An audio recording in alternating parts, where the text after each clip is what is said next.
রয়েছে। বিশেষ করে এশার নামাজের জামাত শেষ হওয়ার সাথে সাথেই আমরা যে যার মতো বিভিন্ন দিকে চলে যাই বা চায়ের দোকানে গিয়ে বসি।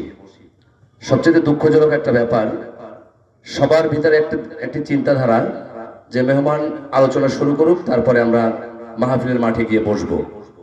কিন্তু আমাদের সকলকে বুঝতে হবে যে আমরা যদি মাঠে গিয়ে না বসি, মাঠ কিন্তু ফাঁকা।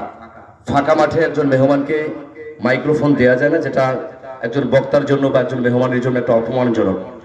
যে কারণে আমরা আশা করব শীতের রাত্র, আমরা চাই না যে বেশি রাত্র পর্যন্ত মাহফিল করতে।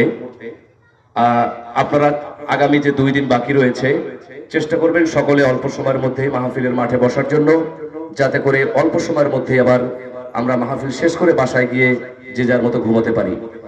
সম্মানিত হাজিরিন, আপনাদের সামনে এখন মূল্যবান তাফসির পেশ করবেন সাব রেজিস্ট্রি অফিসে জামে মসজিদ লঞ্চঘাট তাফসির কমিটির উদ্যোগে আয়োজিত বার্ষিক ধারাবাহিক 18তম 5 দিন ব্যাপী ঐতিহাসিক তাফসিরুল কোরআন মাহফিলের আজকের তৃতীয় দিনের সুযোগ্য সম্মানিত প্রধান মেহমান, বিশিষ্ট ইসলামিক চিন্তাবিদ, বিশিষ্ট মুফাসসির কোরআন হযরত মাওলানা আব্দুল গফফার সাহেব, মুফাসসির কোরআন খুলনা, আপনাদের সামনে পবিত্র কোরআন থেকে মূল্যবান তাফসির পেশ করবেন হযরত মাওলানা আব্দুল গফফার সাহেব খুলনা।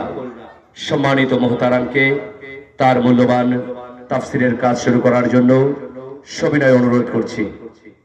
সম্মানিত হাজিরিন, আজকের মাহফিলের সভাপতিত্ব করছেন জনাব মোহাম্মদ আবু বকর সিদ্দিক, দলিল লেখক, সাব রেজিস্ট্রি অফিস মোরেলগঞ্জ। আসসালামু আলাইকুম ওয়া রাহমাতুল্লাহি তাআলা ওয়া বারাকাতুহু। আলহামদুলিল্লাহ,